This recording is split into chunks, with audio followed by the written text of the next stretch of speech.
Alright guys, sorry I'm back, my camera cut out. But I got my ticket and these guys have been kind enough to wait for me. So let's go on here and check it out.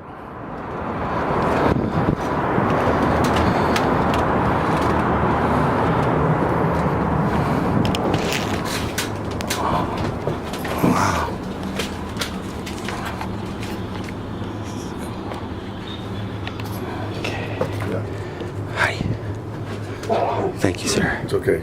I want to check. So I'll turn off the lights here and we'll talk about some other submarines. On the top here is our Ohio class Fleet Ballistic Missile Submarine. It's 560 feet in length.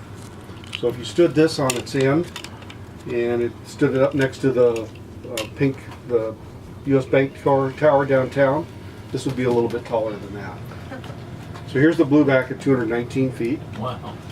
Here we have our World War II fleet boats. They were 312 feet in length. And they have the V-shaped bow because they were tasked on being on the surface more than underwater. And this is more efficient on the surface with that shaped bow. The next one down here is our Los Angeles Fast Attack Submarine the U.S. Navy currently uses. So the Los Angeles class and the Blue Back perform the same function. They're both fast attack submarines. On the bottom here is the world's largest submarine. It's a Russian Typhoon missile boat. It's 560 feet in length, but it's 79 feet wide. It's almost twice as wide as our Ohio class, which was at 44 feet wide. The smallest one here is the USS Holland. It was the Navy's first commissioned submarine. It was commissioned in the year 1900, about the size of a railroad freight car, and a crew of 5 on board. It's generally used for training purposes. Any questions while we're in here?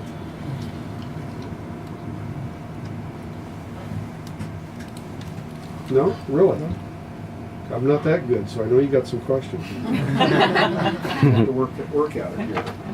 So our next stop will be in the control room. When you go through the control room here, on the left-hand side is the ship's radio room, still being used for a ham radio site. And on the right-hand side is the ship's office or the yeoman shack.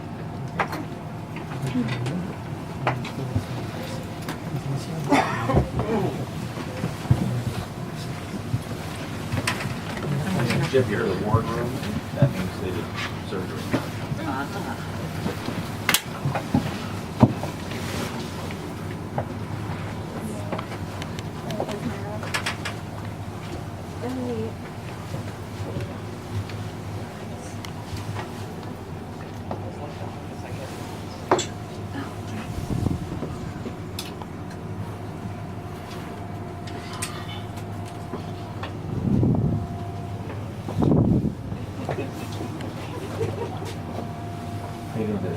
Good. So I was just doing another count here. Okay. Make sure we had who we think we had.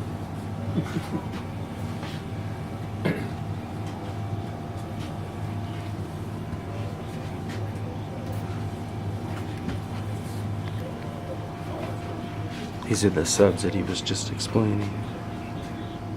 Can I talk on it? Of course, go ahead my friend, thank you. Alright, let's go in this next room and see what's going on, guys. This is really cool so far. Wow, look at the tight spaces for the little offices and everything.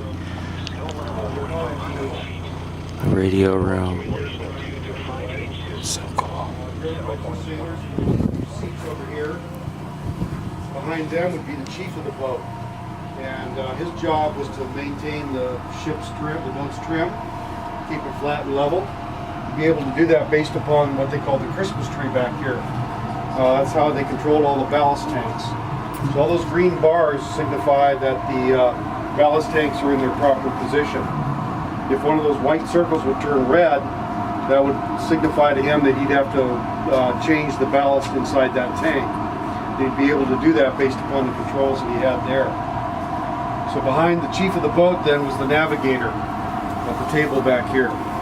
He'd get a position in port, and then he'd keep track of that position by course and speed. And so every so often he'd use the rear periscope here and take a star shot and a sort of sun shot and correct up his positioning. The forward periscope is the attack periscope. This is one that they would use to gather information on their target. Take that information out of this periscope, plug it into the attack center on the wall here, which was a pre-Windows computer, and it would provide a solution for the torpedoes. Radio that down to the torpedo room, program the torpedoes, and fire the torpedoes. The periscopes, the eyepieces are on this forward side over here, and you can look through them there, pointing downtown if you want. Red light is being displayed to signify nighttime operations. The most important reason for that is if it's nighttime on the surface and you have bright white light in here, and you set a periscope up, that white light would reflect through the optics and just be a big beacon up there giving away your position. So the red light doesn't reflect back up. That's one of the purposes for using the red light. Periscopes are the only window they have to the outside, but they use their sonar to understand what's going on around them. So they have two types of sonar, and we have some recorded sounds here for you.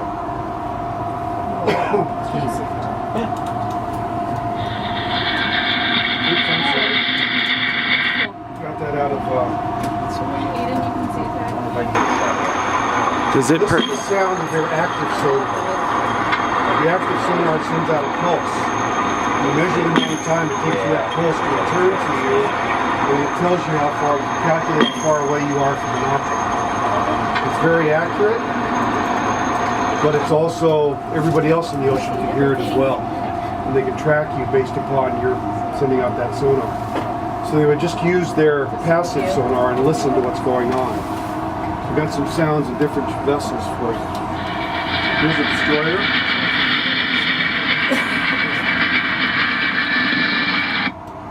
Tugboat. Submarine snorkeling.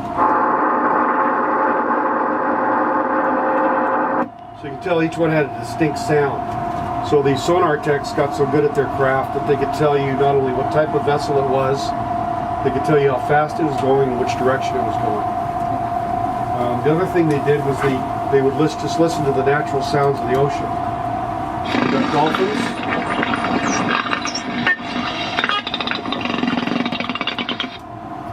Orcas.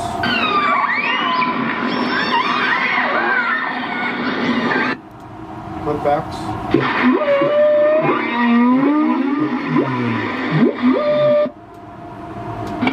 Anybody able to guess what this could be?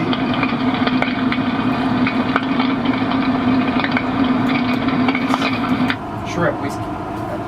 Yeah, whiskey. Ice in the glass. No, that was shrimp. So, any questions while we're in here? Was the red also for the crew would know the difference between night and day? Well, that would help. You could also tell by what foods are being cooked. Because as you can tell, that That's awesome. smells are all Did they hot throughout. bunk on this ship? They did. Explain hot bunk. Does that mean one in, one out? The bed's Yeah. always warm? Yeah, when I get That's cool. Sorry to get ahead. I'm sorry about that. quarters, that's fine. Me too. Jumping ahead a little bit. Any other questions? No? Well, I can make a little noise if you'd like. So, the boat could be underwater in less than a minute. And when the captain would say dive, then sound the dive alarm. See, I don't know if you want to plug your ears or not, it's pretty loud. But, so the captain would say dive, dive. It's the only place that this sounds, but you can hear it throughout the boat. That's my phone ring. Is that your phone? Yeah, that's the only thing I can hear. That's hilarious. It's actually the phone I had for my wife when she called. Yes, you? All right, yeah. That's great. Any other questions?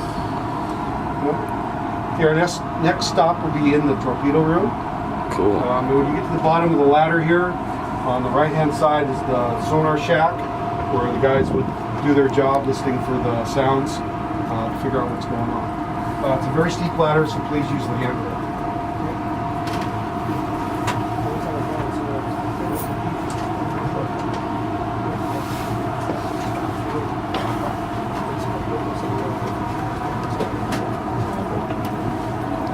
I'll catch up, ladies. I'm gonna take some pictures. Oh, that's cool. Clear.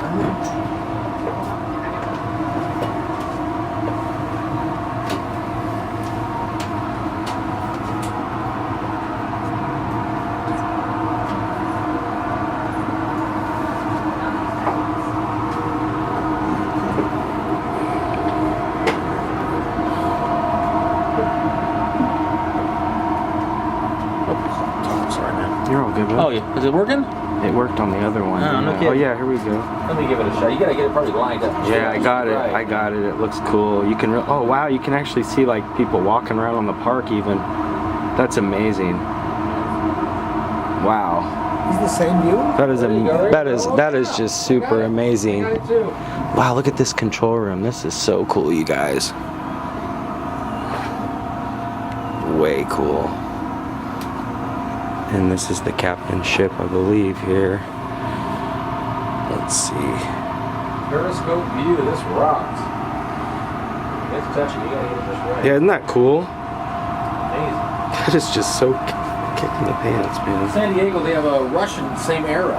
A Interesting. Russian stuff there. Yeah, it's man. I gotta tell you. What's the? This is the blue back, correct? It's the SU Sci-Fi FF. You know, nothing. No number. They Yeah, I'm have gonna the, do- That's the telescope, you guys, that I was putting the lens through. In Pearl Harbor, they have one, and those guys had a better time than the 1960s sub for the Russians. Wow. Oh, Yeah, this that is Russian was amazing. horrible. That Russian one was tiny. Yeah, I can't believe the small confined spaces. It's just Oh, wait till you see that Russian. amazing. Go down these stairs, you guys. Gotta watch our step here. It's real steep.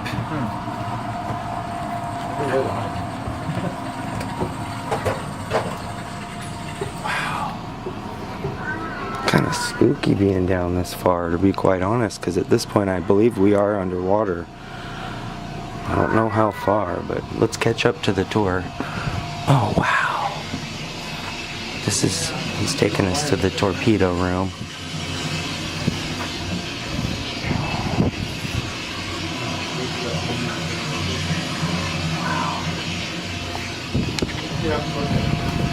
So this is the torpedo room on the Blue Back. Has anybody seen the movie Hunt for Red October? I have. Okay. So in that movie, there's a scene inside the Russian torpedo room where Sean Connery gives some speech, and there's 3 Russian sailors there listening to him. Well, that's this torpedo room. They paid 3 sailors to dress up as Russians and film down here for that movie. So they had a capacity to carry 22 torpedoes, but they normally only carried 16, and that allowed for berthing on the upper rack up here. It's probably the coldest and quietest place to sleep on board. The only issue you had to get over was sleeping over tons of high explosives. We've got samples of different types of torpedoes on board here. Big black ones are from World War II, the Mark 14 torpedo. It's kind of like a bow and arrow. You aim it at the target and let it go. It either hits the target or it runs out of fuel and sinks to the bottom of the ocean. So then they went to the Mark 37 torpedo here. They added sonar to that torpedo so it could track its targets. We have the Mark 40 on the bottom rack here. And then the torpedo that the current Navy currently uses is the Mark 48 torpedo here. It has active and passive sonar, as well as it's wire guided. So the steel drum on the back of this one on the rack here contains 22 miles of copper wire that will play out with the torpedo after it's fired. I think it said course corrections to the torpedo through that wire. Low tech, but effective. It works. Can't get jammed or yeah, That's right. direct. So we've got 6 torpedo tubes on board here. We've got 3 mid decks and 3 on the deck level. The torpedoes are loaded through that hatch up there by the exit side at about a 45-degree angle. And the surface you're standing on is like an elevator that can change its pitch. And they'll put these cradles down on the elevator, match the slope of the torpedo, flatten it out, set it on these cradles, strap it down, and then they put them back into storage. They use these hydraulic rams to move them around now rather than a block and tackle. So it's much easier to move around. Excuse me. So that's also the escape trunk for this end of the submarine. With the 2 watertight doors, we can break the submarine into 3 watertight sections. So if for some reason you need to escape the submarine, it's disabled or something, and it can't surface, everybody would grab their stinky hood, which is that fancy life vest up there. And that's all it is a life vest with a hood, zip-off hood. So everybody would grab their stinky hood. You'd get 5 or 6 guys in the escape trunk at a time. Close the bottom hatch, flood the hatch, or flood the escape trunk up to your chin, open the outer hatch, and swim out. Now there's no need for oxygen because you're exhaling all the way to the surface. Wow. So that's how they would exit the submarine if they had to. How deep could they escape? I'm not positive of that. It's not very deep. I'm thinking maybe a couple hundred feet at the most. That much. They've now That sounds like a lot. Yeah, it does. They've now changed the system where they actually have it's almost like it's a small suit that they put on that has food, and it's a flotation device as well. And it protects them. They can actually exit a submarine from 600 feet. Oh, really? Yeah.